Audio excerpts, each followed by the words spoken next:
আসসালামু আলাইকুম।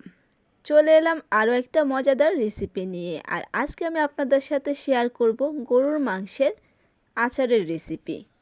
এই মজাদার আচারের রেসিপিটি তৈরি করার জন্য প্রথমে আমি এখানে 250 গ্রামের মতো গরুর মাংস ছোট ছোট টুকরো করে কেটে ভালোভাবে ধুয়ে নিয়েছি। এবার আমি একটা পাত্রের মধ্যে এই মাংস টুকরোগুলো নিয়ে নিব।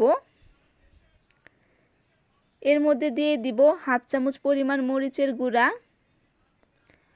হাফ চামচ পরিমাণ ধনিয়া গুঁড়া, হাফ চামচ পরিমাণ হলুদের গুঁড়া, হাফ চামচ পরিমাণ লবণ, 1 চামচ পরিমাণ আদা ও জিরা বাটা, হাফ চামচ পরিমাণ রসুনের বাটা, 1 চামচ পরিমাণ দিয়ে দিব সরিষার তেল। আপনারা চাইলে রান্নার তেলটাও দিতে পারবেন। দিয়ে দিব অল্প একটু পানি। এবার সব কিছু নেড়েচেড়ে খুব ভালোভাবে মিশিয়ে নিব। মেশানো হয়ে গেলে এর মধ্যে দিয়ে দিব 1 টুকরা দারচিনি, 2টা এলাচ। এই পর্যায়ে ঢাকনা দিয়ে ডেকে আমি মাংসটাকে রান্না করে নিব। রান্নার ফাঁকে মাঝে মাঝে আমি মাংসটাকে নেড়ে চেড়ে দেব, এতে করে মাংসটা পুড়ে যাবে না। এবার ঢাকনা দিয়ে ডেকে আবারও কিছুক্ষণ রান্না করে নিব, পানিটা শুকিয়ে আসা পর্যন্ত। পানিটা যখন পুরোপুরিভাবে শুকিয়ে যাবে তখন আমি মাংসটাকে চুলা থেকে নামিয়ে নিব। এবার আমি আচারের মশলাটা তৈরি করে নিব। তার জন্য আমি এখানে 1.5 চামচ পরিমাণ পাঁচফোড়ন আর 3টা শুকনো মরিচ মাঝখান থেকে ভাগ করে দিয়ে দিয়েছি। এবার এটাকে নেড়ে চেড়ে ভেজে নামিয়ে নিব।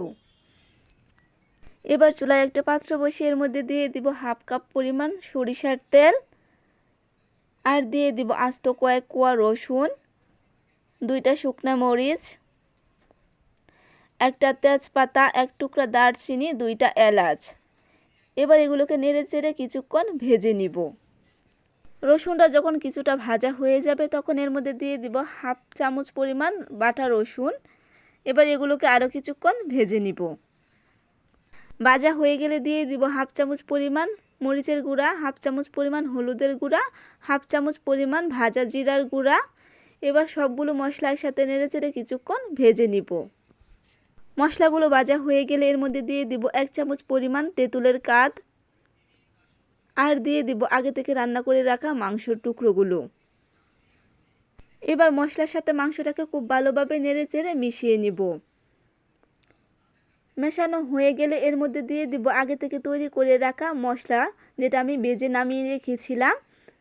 এবার দিয়ে দিব এর মধ্যে 1.5 চামচ পরিমাণ চিনি। টকের ব্যালেন্সটা ঠিক করার জন্য চিনিটা দেওয়া হয়েছে। এবার সব কিছু নেড়ে চেড়ে অল্প তাপে রান্না করে নিব। আচারটা দেখতে যখন এরকম হয়ে আসবে, কালারটা চেঞ্জ হয়ে ঠিক এইরকম দেখাবে, তখন আমি চুলাটা বন্ধ করে দিব। তৈরি হয়ে গেল আজকের মজাদার রেসিপি গরুর মাংসের আচার। আশা করি আজকের রেসিপিটি সকলের কাছে ভালো লাগবে। আর ভালো লাগলে লাইক, কমেন্ট এবং শেয়ার করে পাশে থাকবেন। ধন্যবাদ সবাইকে।